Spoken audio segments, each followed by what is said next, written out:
A respeito dessas transformações, é correto afirmar que, então a partir do comando, nós vamos ter que identificar no texto quais são as transformações abordadas.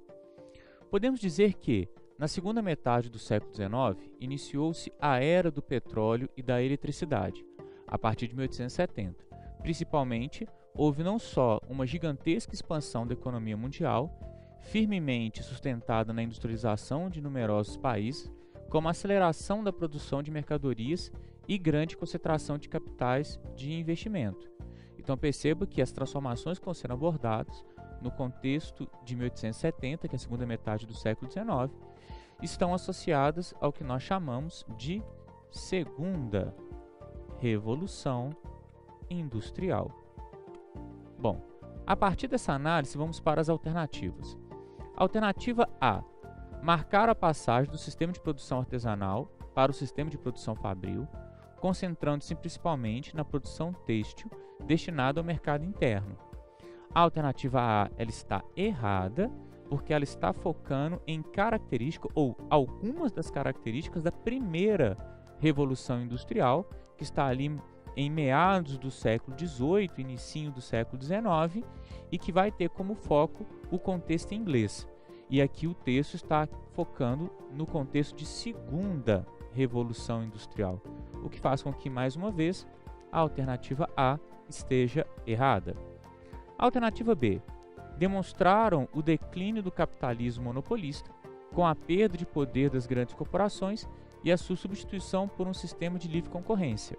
De fato, na Segunda Revolução Industrial, nós vamos ter ali, internamente, dentro da nação industrializada, livre concorrência. Se nós pensarmos a relação entre um país e a sua nova colônia, que é o neocolonialismo do século XIX, que vai impactar muito na relação, por exemplo, de nações industrializadas europeias com nações do continente africano e asiático, nesse caso não vai ter livre concorrência, porque a nação do continente africano, asiático, infelizmente dominada pela nação europeia, vai acabar tendo que comprar apenas da nação europeia. Mas internamente, dentro dessa nação europeia industrializada, você tem livre concorrência. Mas, tratando disso, nós temos aqui na alternativa também um erro. Nós não temos o declínio do capitalismo monopolista.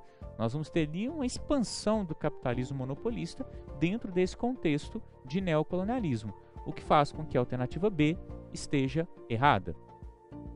A alternativa C: estão relacionadas à chamada Segunda Revolução Industrial, de fato, marcada pela substituição das pequenas unidades fabris por complexos industriais com processos de produção mais sofisticados, porque nós estamos tratando agora de petróleo e eletricidade, então o motor a vapor, por exemplo, vai ser deixado gradualmente de lado, marcado pela substituição das pequenas unidades fabris por complexos industriais com processos de produção mais sofisticados e pela concentração maciça de capital para os investimentos de base.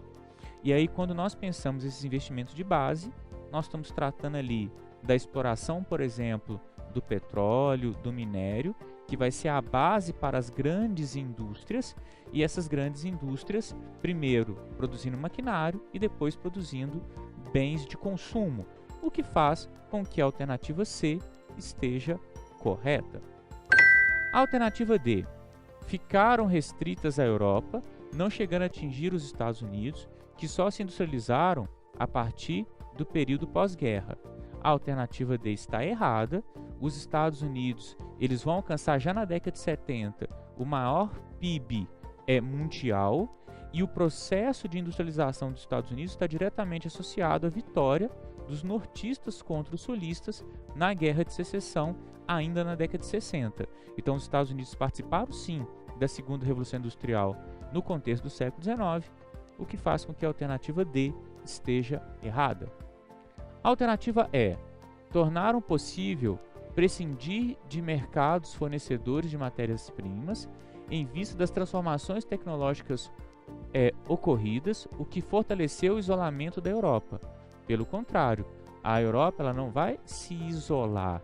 Para ela ter acesso à matéria-prima, ela vai precisar sim de mercados fornecedores, o que justifica o neocolonialismo do século XIX e a dominação europeia sobre o continente africano e asiático, ela não vai dominar apenas por causa da matéria-prima, mas ela também vai querer ter acesso ao mercado consumidor e gerar os empréstimos para as colônias, o que vai gerar também ganho de capital.